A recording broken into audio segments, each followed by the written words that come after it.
Our next speaker, Frank O'Reilly, will compare and contrast Joe Hooker's Council of War at Chancellorsville with General George Meade's at Gettysburg and the legacy of those encounters. Frank O'Reilly received both his Bachelor of Arts and Master's degrees in American history with a concentration in early American military history and Civil War studies. He did his undergraduate work at Washington and Lee University before joining the National Park Service, where he works at Fredericksburg and Spotsylvania National Military Park. O'Reilly has written numerous articles on the Civil War and Mexican War for national and international journals. He released his first book on the Fredericksburg campaign, titled Stonewall Jackson at Fredericksburg, in 1993. He has appeared in several documentaries on C-SPAN and has lectured extensively on military history to audiences around the world. O'Reilly has also served as the Sesquicentennial Special Events Coordinator for the 150th anniversary commemorations of Fredericksburg, Chancellorsville, and the Overland Campaign, and he is currently researching a book on the Battle of Malvern Hill and the 7 Days campaigns around Richmond. Please join me in welcoming Ranger Frank O'Reilly.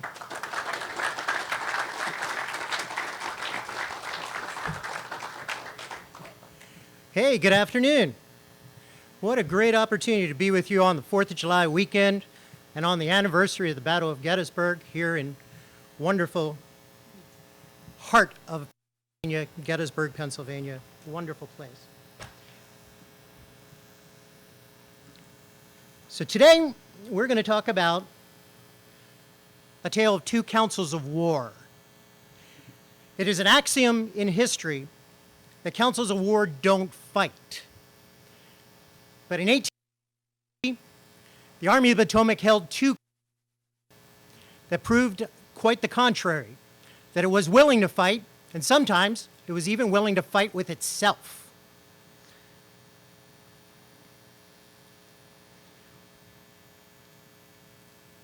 It was about midnight. Commanders were brought together exhausted to meet with the commanding general of the army. The commander stood off to one side, watching the proceedings quietly, as the chief of staff, Daniel Butterfield, drafted questions and polled the corps commanders to know whether the army should stay or if it should retreat. The 3rd Corps commander stood off to one side, nursing a slight wound to his sternum. The 11th Corps commander stood aloof and embarrassed for the poor performance of his troops over the course of the battle. Engineers, Governor Kimball Warren, sat obliviously sleeping in the corner. Now, as soon as we start talking about this scenario, it automatically draws us to Gettysburg and the meeting that occurred on July 2nd, 1863. But the meeting I was describing for you occurred several weeks before, on May 5th, 1863, at a place called Chancellorsville. And the Army commander was General Joseph Hooker.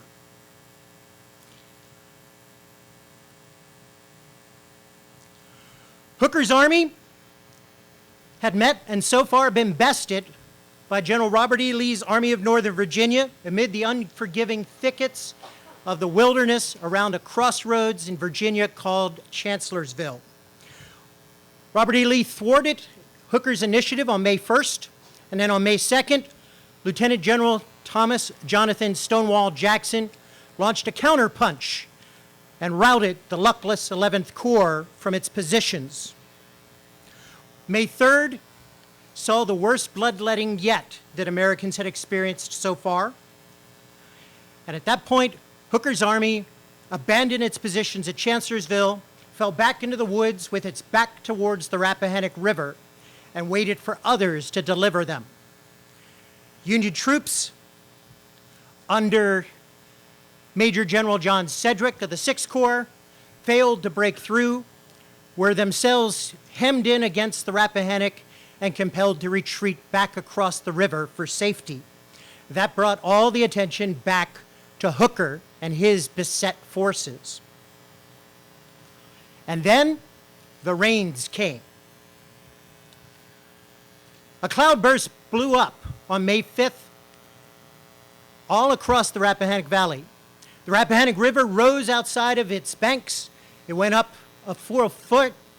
The pontoon bridges that spanned the river for the Union Army were in danger of being swept away altogether. The next day promised even more rain to be delivered upon the army. Now, if the river did in fact rise dramatically out of its banks and the pontoon bridges were swept away, this would have been the crisis of the war for the Army of the Potomac. But General Joseph Hooker saw this not only as a crisis, but as an opportunity. The river offered him a legitimate, if not an honorable, excuse for retreating and leaving the battlefield at Chancellorsville. He summoned his corps commanders in the middle of the night to alert them to the danger and at the same time get their consensus on whether they should save the army to fight another day. The generals began to congregate at Hooker's tent at about midnight. All of them appeared to be exhausted by this point. Hooker and his newly arrived chief of staff, Daniel Butterfield, a rather imperious man that others had nicknamed Napoleon behind his back, greeted the commanders of the 1st Corps, 2nd Corps, 3rd Corps, 5th Corps, and the 11th Corps. 1st Corps under Major General John Fulton Reynolds, the 2nd Corps under General Darius Nash Couch, 3rd under Daniel Edgar Sickles, the 5th under George Gordon Meade, and the 11th Corps under Oliver Otis Howard. A staff officer had been sent to fetch the 12th Corps commander, Henry Warner Slocum, but the staff officer got lost in the woods, and as a result, Slocum was late in reaching the meeting. He only got there when the proceedings had broken up. Impatiently, Hooker started his meeting without trying to find out what happened to Slocum. He explained to his corps commanders that they only had 2 choices. They could stay and fight and endanger the army and the capital, or they could retreat and save Washington, D.C. He phrased it in such a way that the corps commanders knew exactly what was being asked of them. General Couch wrote in his journal that night, "It was evident from the first that the general had determined to fall back across the river." And the generals anticipated the orders. But then Hooker did the unexpected. He asked them their opinions. Up to this point, General Hooker had never consulted with his corps commanders and asked for their input. He had always brought them together to disseminate information rather than to get it. But under these circumstances, it was obvious to everyone that Hooker did not want to make this decision alone. This was an unpalatable decision, and he wanted to share that onus with the others. If the commander expected unity, he was greatly surprised, because Hooker had accidentally touched off a firestorm of acrimony with his generals. The 5th Corps commander, one of the junior officers, George Meade, grasped Hooker's intentions almost immediately, and he asked point blank if this was a council of war. Up to this point, none of the officers, including Hooker, had assumed that this was indeed a council of war. They thought this was just more of an informal gathering to get information and to give orders. But it was Meade who made the argument that if you wanted the corps commanders to go on the record with what they thought they should do, that you could only do that with a council of war. An informal meeting held no sway as far as he was concerned. Hooker reluctantly deferred to Meade on this one point. And at that point, Hooker and Butterfield left the tent, and they left the meeting so that the corps commanders could discuss it, unembarrassed by their presence. General Warren was the chief engineer who served on Hooker's staff at this time. He too got up to leave, but the others insisted that he stay because they were filled with questions about the true state of the Army. The chief engineer thought that some information might be desirable from me because I knew the entire country. According to Warren, he said that Meade asserted himself as, quote, the most outspoken of the generals, and that he argued in the strongest terms for an attack on May 6th. The 5th Corps commander feared that Hooker had already made up his mind, but he begged the other corps commanders to help him convince Hooker to change his mind. At first, John Fulton Reynolds refused to comment because his corps had not participated in any of the fighting yet. But eventually, under Meade's prodding, he did venture that there is but one thing to do here, and that is to stay and fight it out. He asked Meade to vote for him in a council of war and then promptly went to sleep. Oliver Otis Howard voiced himself unqualifiedly about staying and fighting. His 11th Corps had done very poorly at Chancellorsville, and if they left, his reputation was destroyed. If they stayed, there was a chance to redeem his corps and to redeem himself. General Couch, the second in command of the entire Army, the senior major general, said that he didn't know if a council of war was correct because he did not know enough about their current situation to make an informed opinion. That might be a bit of subterfuge.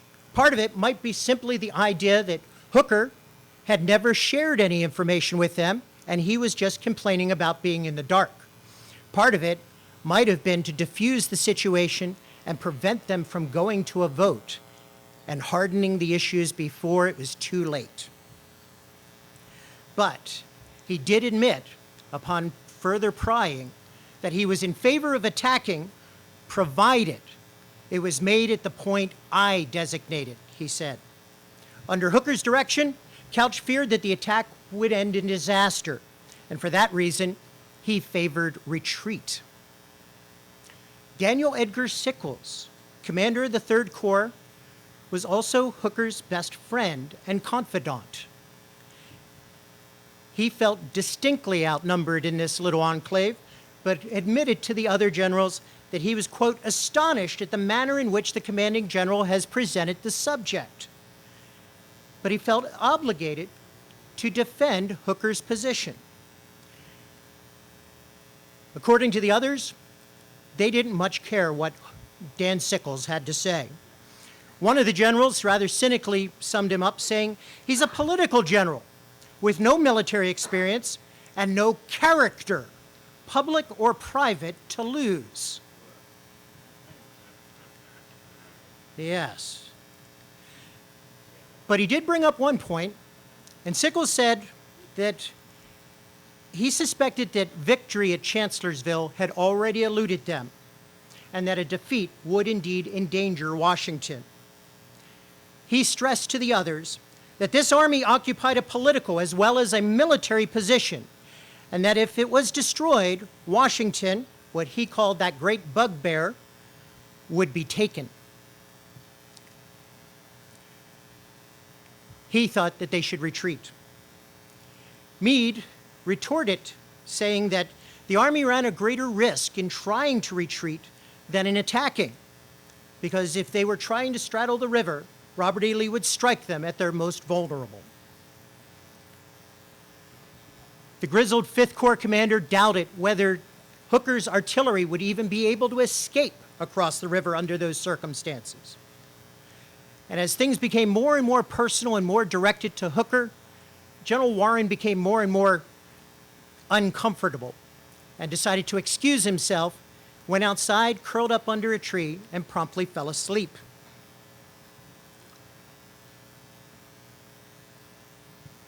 Hooker and Butterfield once again returned and polled the group on their decision. According to the rules that are exercised during court-martials, the junior officers were the first to vote, and it was the senior officers who voted last, so that the junior officers would be able to express themselves without being influenced by their seniors. Under these circumstances, Oliver Otis Howard of the 11th Corps was the first to vote. He voted to stay, and to fight. Dan Sickles was next, and he countered and voted to retreat, and the vote was 1-1. George Meade was the next to vote. He again dismissed the idea that retreat was a riskier venture than attacking. They should not think about leaving. They should not think about staying. They should think about attacking. Hooker interrupted Meade at this point and said General Lee would throw up his hat to have us retreat, and he would not fire a gun or molest us at all. He'd be only too glad to have us go back. Unmoved, Meade voted to stay and to attack. Reynolds was awakened to growl simply, "We ought not to fall back," and then went back to sleep. Couch voted last.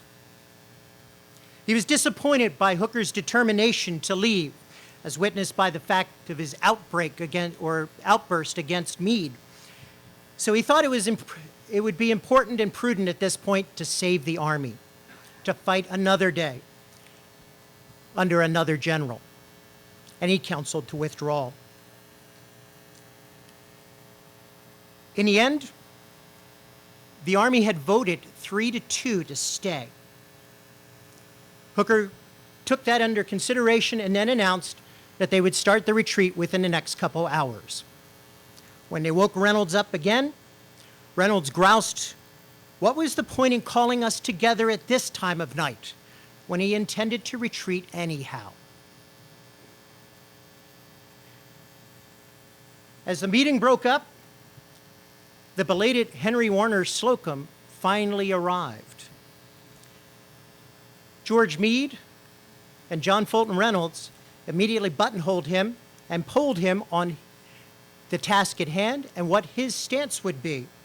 He voted that they should stay and fight. They took him to see Hooker, but by this point, Hooker had already made up his mind. The retreat would go on. The Union Army did manage to escape by crossing the Rappahannock River on May 6, 1863. But Chancellorsville did have devastating consequences for the Army of the Potomac and for Joe Hooker personally.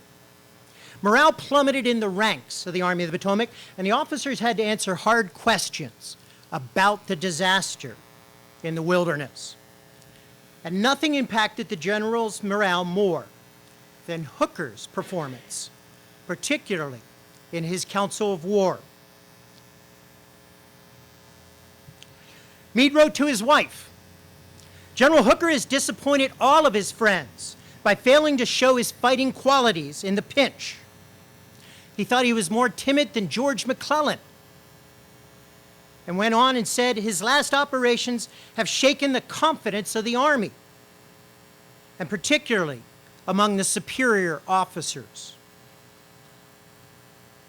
An astute Second Corps Division commander, John Gibbon, noted at this point that no one whose opinion matters for anything has now any confidence in Joseph Hooker. And the general, well, the president has been told so. Reynolds showed himself the picture of woe and disgust coming off the battlefield at Chancellorsville. He expressed himself as, quote, intensely dissatisfied with Hooker. Specifically, he told General Gibbon that we should not have recrossed that river. Meade also pointed to the meeting when he revealed that the objection I had to Hooker is that he did not and would not listen to those around him, and that he acted deliberately on his own judgment, and that resulted in what Meade called fatal errors. Even the chief engineer, General Warren, noted obtusely, "There is a want of nerve somewhere." 3 days later, Warren wrote to his fiancée, Emily, and said, "They who are bold away from danger cower before the reality." And it's obvious who he is talking about.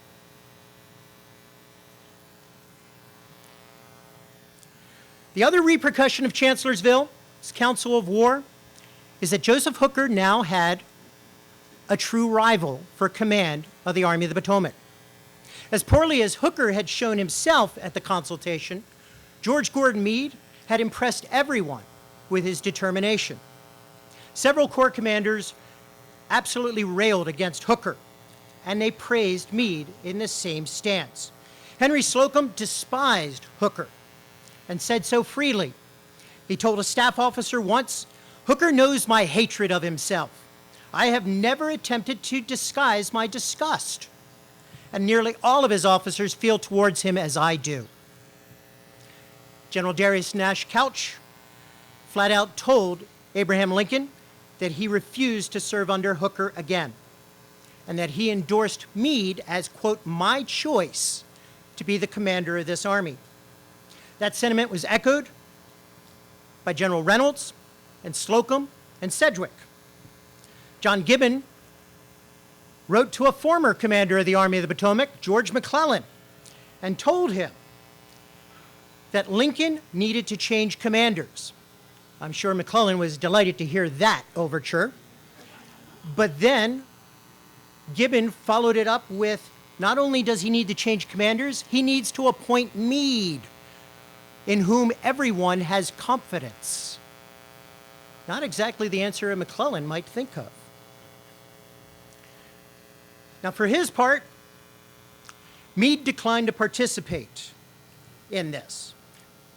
Publicly, the general remained above scrutiny, but privately he informed Pennsylvania's Governor Andrew Curtin that Hooker, quote, "disappointed me greatly." Curtin bandied that news around Washington indiscreetly, and it even got as far as the president. Lincoln shared it with Hooker, telling Hooker that he had entirely lost the confidence of his commanders. Hooker guessed who was responsible for that notion and set out to, quote, "discredit a rival to his position." The result was what Meade characterized open war with Hooker. It started on May 15th, 1863. Hooker summoned Meade to his headquarters and demanded satisfaction. He had known that the phrase about disappointment had come from Governor Curtin, so he knew that it had to be either Meade or Reynolds that had shared it with that Pennsylvania governor. But he didn't care about Reynolds. Reynolds wasn't a threat. Meade was. So he confronted him directly. The Pennsylvania general, George Gordon Meade, refused to be cowed under these circumstances. He stated that he was indeed embarrassed that the governor had shared his private thoughts, expressed as one gentleman would speak to another, he said. But at the same time, Meade went on to say that he refused to recant the statement. In fact, he told Hooker he had no right to complain because these were the phrases that I had expressed to him at the time the events were occurring. Hooker, realizing that he couldn't win, dropped the subject. But 4 days later, he changed his mind and took a different tact. On May 19th, Hooker accused Meade of influencing his decision to make a retreat from Chancellorsville, and then was denying it after the fact. Hooker threatened to publish the results of his council of war and prove that the majority of his officers endorsed a retreat, and that it was Meade who had cast the deciding vote to retreat. Does anybody remember that part? Neither did Meade. He was dumbfounded at the idea. And he said, "How could you possibly come to that conclusion?" And this was Hooker's logic. The commander said that Meade and Reynolds had voted to attack because it was impractical to withdraw the army. And since Hooker knew that it was indeed practical to retreat with that army without jeopardizing it, he considered that Meade and Reynolds had both voted to retreat, and that it, quote, determined him to withdraw. Now, at this point, George Meade replied directly that Hooker's interpretation, quote, was a very ingenious way of stating what I had said. And that the Corps commander went on to say, I voted to remain. I know you did, said Hooker in response, but you coupled that vote with an expression of the opinion that we could not retire. And since I knew that we could, I considered that you had voted to retreat. Meade vowed that if the commander published this colored view of the Council of War, that he would publicly challenge it. Meade complained to his wife that evening in a letter, "The attempt to fasten on me the responsibility of withdrawing the Army is one of the shallowest inventions that Hooker could have ever devised, which, if he ever brings to public issue, must recoil on him. I am sorry to tell you that I am in open war with Hooker."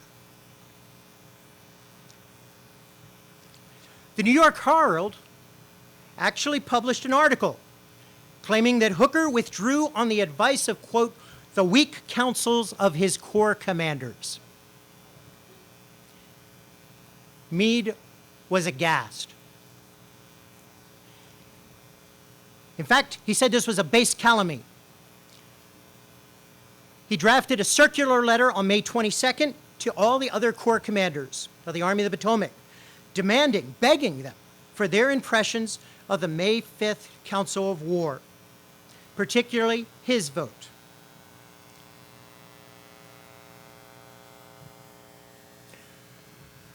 Reynolds, Howard, Sickles, these three corps commanders all obliged him and wrote back, and pretty much essentially stuck to their own positions from the Council of War and recognized Meade's for what it was, a determination to stay.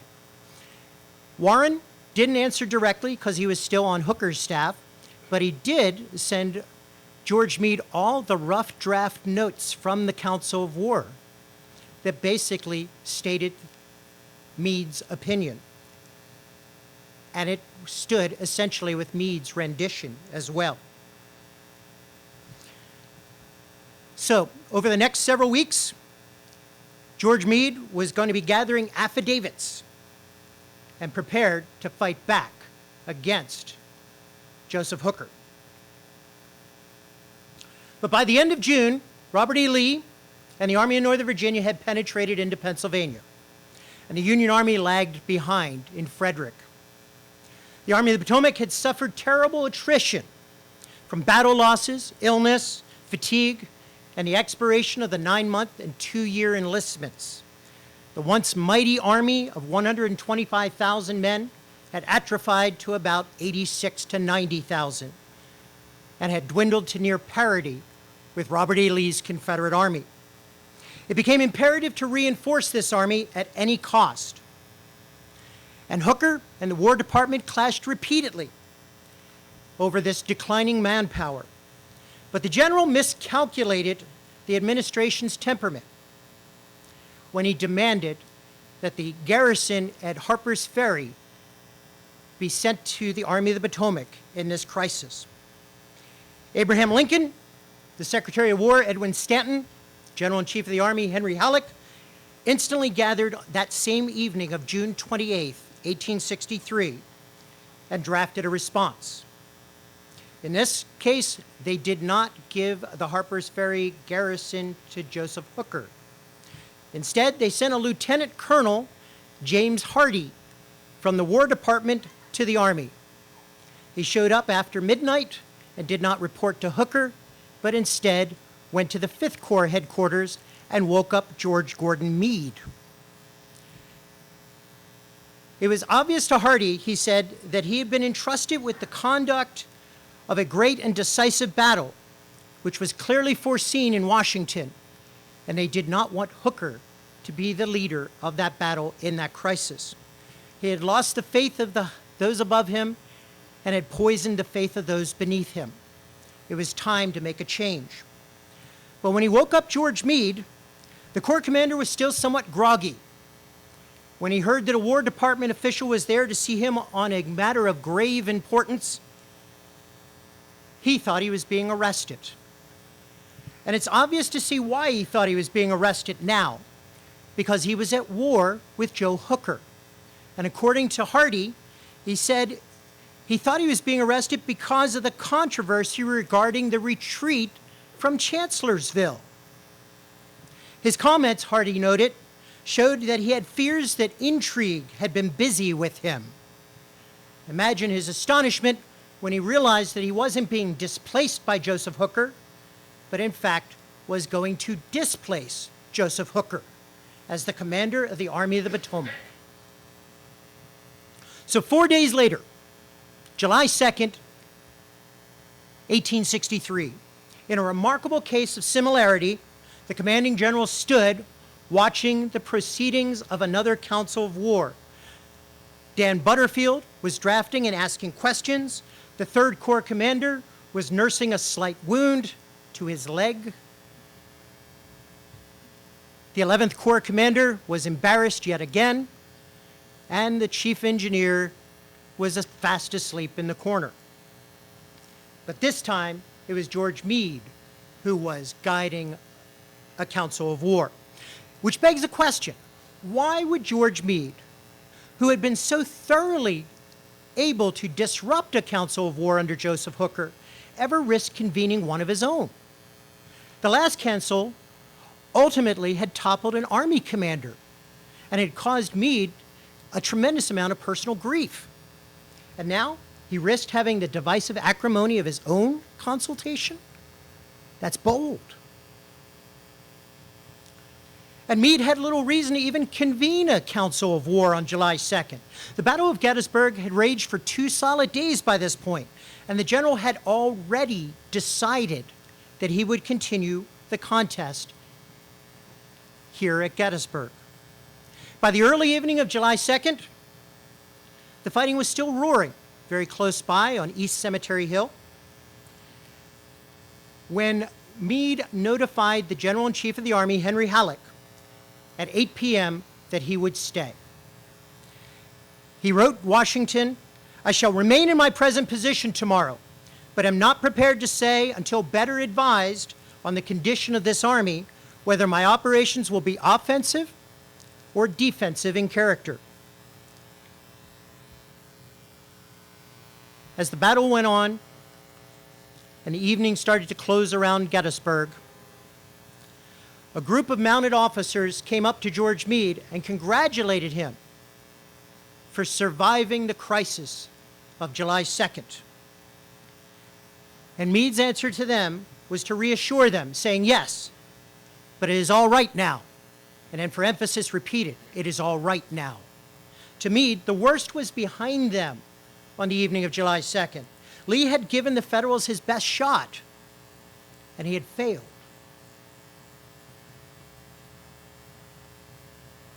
This was confirmed by Colonel George Sharp, who led the Bureau of Military Information. He and his assistant, John Babcock, had been interrogating numerous Confederate prisoners taken among the 1,300 prisoners that were taken at at Gettysburg. And in the process of talking to these Confederates, they discovered that they had Confederate representatives of every single division in Lee's army, with the exception of George Pickett's. So, the bottom line was that the Army of the Potomac had met every single fighting force that Lee had, with the exception of one single division. According to Sharp, that one group that was missing had been found.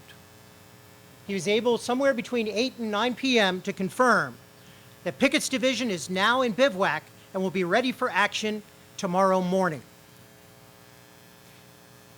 Meade took that information and shared it with his confidant, Major General Winfield Scott Hancock, who instantly rejoiced in the news. Hancock's assessment: "General, we've got them nicked." Lee had exhausted his army on July 2nd and had only one fresh division to tip the balance on the morrow. Meanwhile, George Meade counted on the tired but yet untried Union Sixth Corps to extend the balance of power in favor of the Union forces on July 3rd. All Meade wanted to know that evening is whether his army was capable of assuming the offensive, and that his subordinates had the conviction to take the battle to their enemies.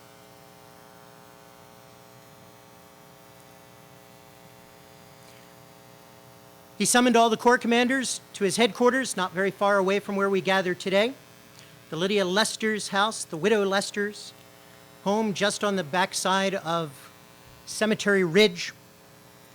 And as with earlier meetings, all that Meade wanted was just to get information and to disseminate instructions to his generals.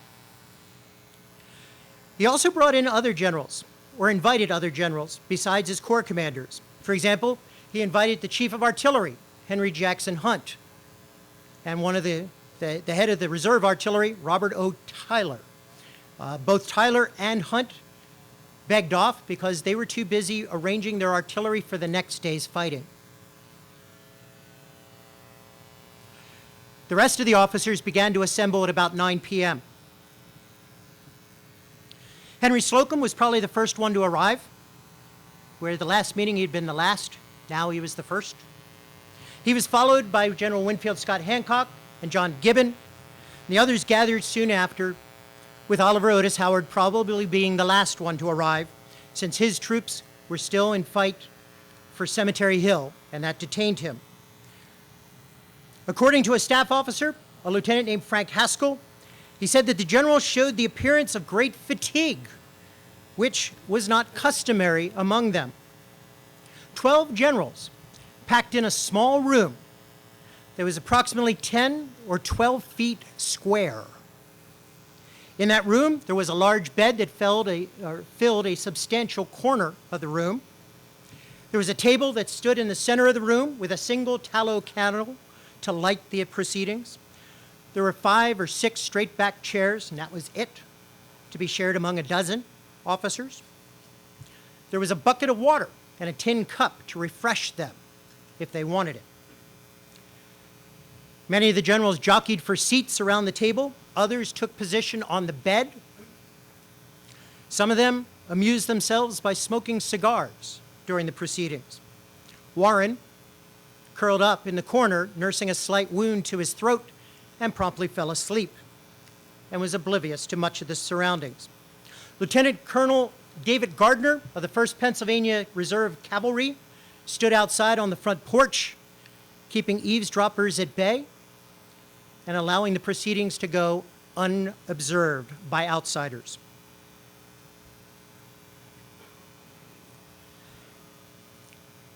George Gordon Meade had a seat at the table, but he preferred to stand through much of the proceedings. General Daniel Butterfield sat at the table and presided over the meeting for much of the time, taking notes and being the secretary.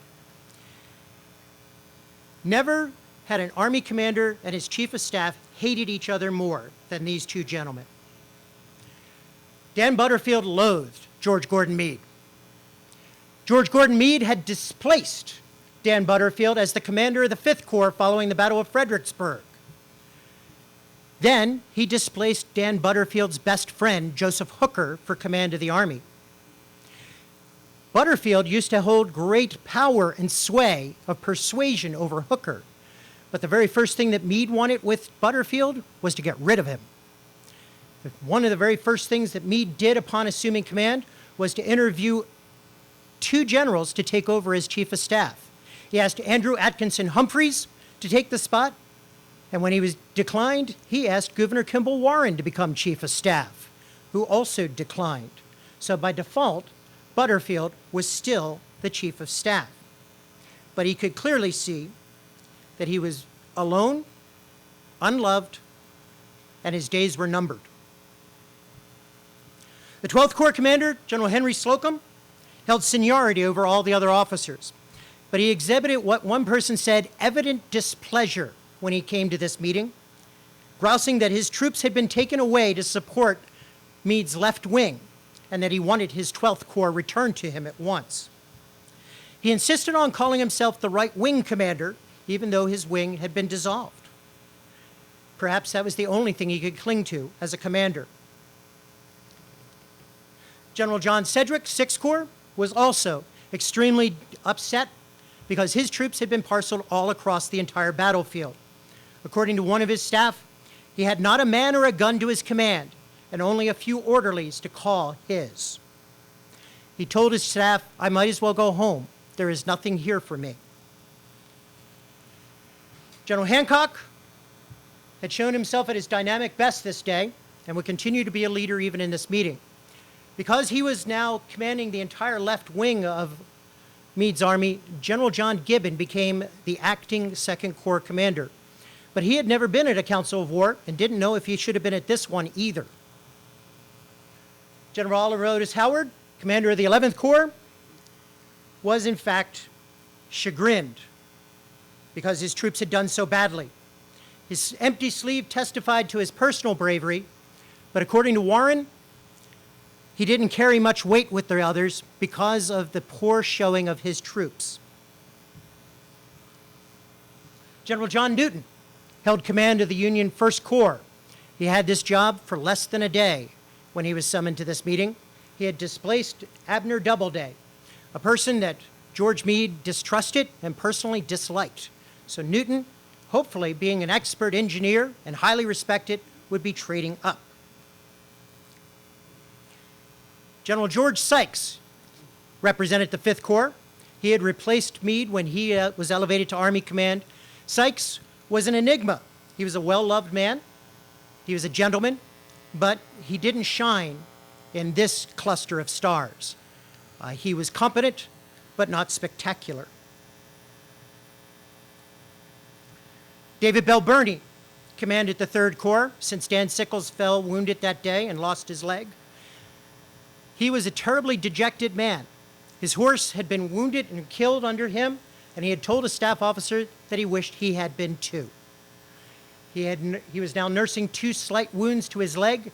As he sat in on this meeting, he was deeply resentful of General Hancock being placed as commander over the wing that had the 3rd Corps.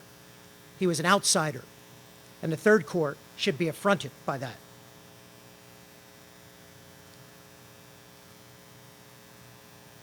General Alpheus Williams was a division commander in the 12th Corps, but since Slocum insisted on calling himself a wing commander, that made Williams the acting 12th Corps commander. That might have come as great news to General Williams, who was unaware that he was anything but a division commander. When he showed up at the meeting and saw Slocum there, he sheepishly asked if he should leave. Instead, General Meade encouraged him to stay and thought he might have valuable insight. So he did. General Alfred Pleasanton, commander of the cavalry, and a horrible despoiler of truth wherever it may be, insisted that he was not at the meeting because he was busy, according to testimony, looking for retreat routes for the army to leave Gettysburg that night. While he said that, none of his subordinates were able to substantiate that, and at the same time, there were several people at the meeting who insisted that they had seen him there. So perhaps he made a cameo appearance and then made himself scarce as quickly as possible. It's hard to say. As they sat down, they had 2 primary issues they needed to discuss. One was brought up by General John Newton of the 1st Corps, the newest of all the Corps commanders in many sense. He's the one who shocked everybody by declaring Gettysburg was no place to fight a battle in. General Gibbon said he was startled by this opinion and begged him to elaborate. And at that point, Newton said that the Confederates could easily turn the Union left and cut their line of supply and cut them off from Washington. That created a little bit of a discussion, something of a furor, as everybody immediately weighed in and said that they couldn't possibly retreat from this position, that they needed to stay. And at that point, Newton quickly backed down and argued rather defensively that he didn't want to retreat.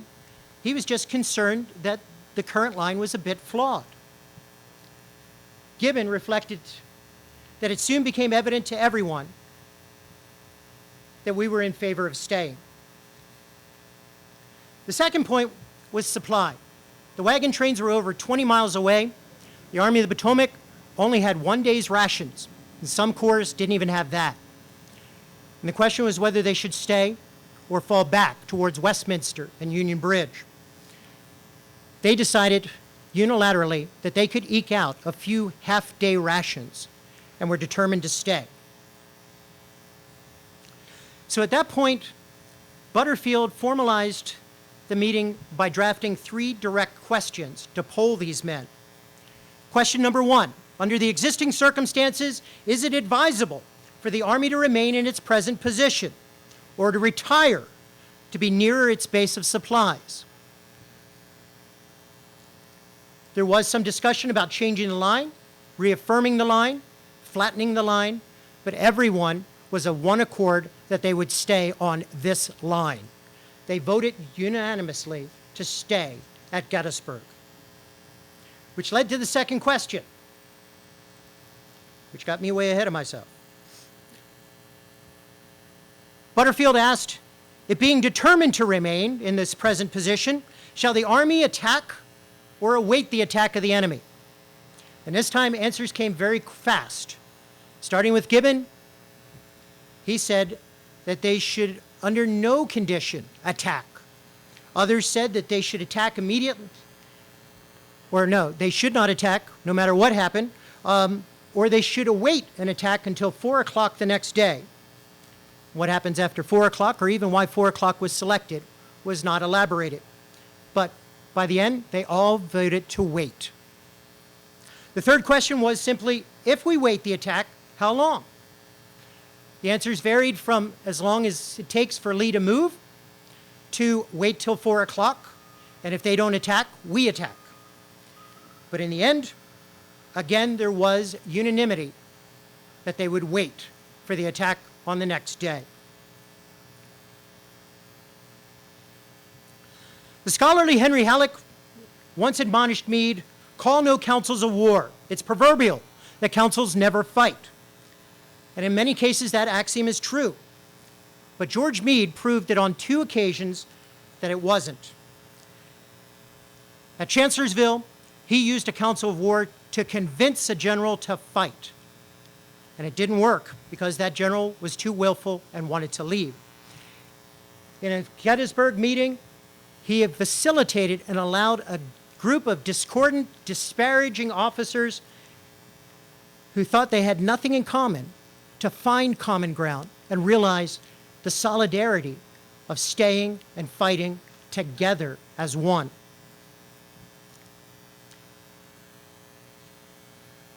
Gouverneur Warren commented on Gettysburg, I knew that Meade made up his mind to fight there the next day and that his troops could stand. And he decided that long before there was a council of war that was held under his direction to reaffirm, not to decide, the fate of this army. The army commander took a disparate group of soldiers, and many of them who were overwhelmed with their fears, and he forged them into a unified army command. A Union staff officer wrote at the time, Meade had the army under his thumb, and Meade proved that he could lead an army in battle and his commanders in council. He could make his own decisions, and he could share the credit if it strengthened their accord.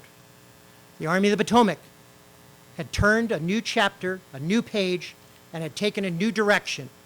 This would be a different army in a different war with a different leader. Thank you.